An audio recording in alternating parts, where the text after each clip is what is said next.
Launched in 2006 by the W.K. Kellogg Foundation, Access to Recreation has inspired communities to think differently about how to provide recreation opportunities to include people of all ages and abilities. Embracing the principles of universal design, Access to Recreation supported visionary recreation projects in more than 40 communities across Michigan, Ohio, Indiana, and Illinois. These communities rallied to find local resources to match funding in order to open new worlds of recreation for people of all ages and abilities. In Illinois, 4 communities designed and built projects ranging from accessible fishing piers and platforms in Champaign-Urbana to an inclusive playground in Wheaton to a splash pad in Oak Park. In Springfield, an 80-acre cornfield was transformed into a community destination that will serve as a national example of inclusive design for both indoor and outdoor recreation. Along with Aaron's Pavilion, a 15,000-square-foot community center, Southwind Park includes an urban trail system, fishing piers, play areas, and more. Inspired by the memory of his daughter Erin, whose congenital medical conditions included blindness, deafness, and mobility limitations, Butch Elsie became a tireless leader in imagining Southwind Park. She attended the most wonderful camp over in Ohio at a place that was devised by Dave Thomas from Wendy's. And I saw that and I thought, you know, one of these days we ought to build something in Aaron's name, and this is that result. Powered by the memory of Aaron, the idea of Southwind Park was already growing within the community when the Access to Recreation initiative was announced. It was just such a perfect marriage from the very beginning, because our community already had the intention of having a fully accessible park. And so when this RFP came out for the Access to Recreation grant, it was perfect.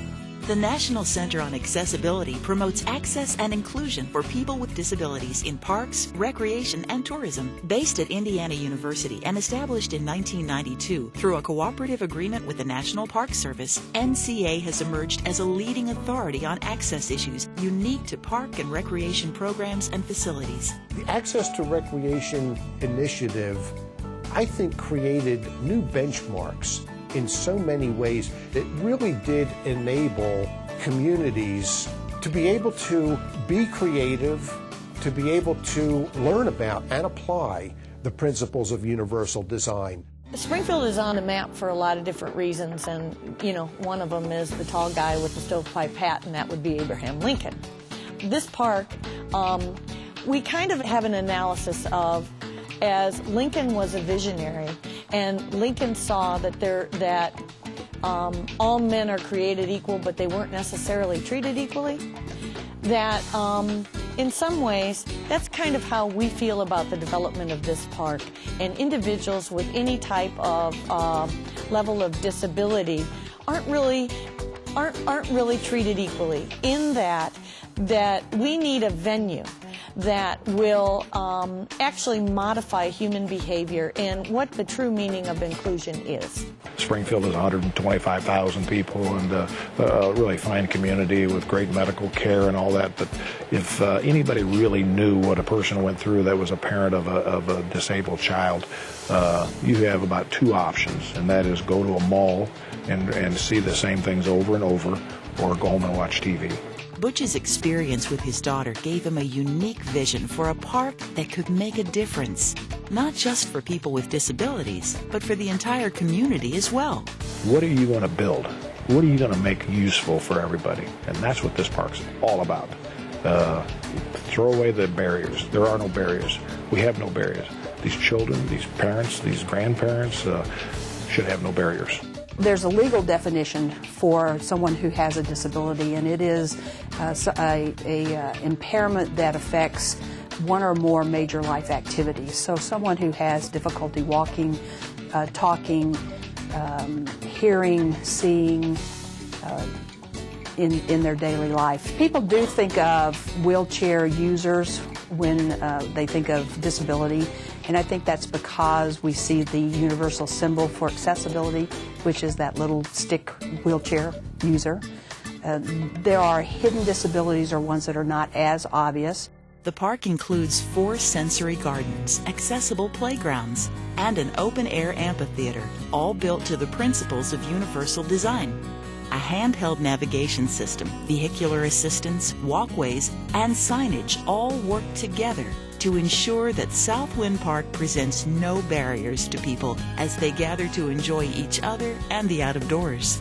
This park has 2.5 miles of urban trail, 10-foot wide, color-coded concrete. The entire pathway is a color, 4 different colors in fact, designed by a PhD in psychological and cognitive disabilities.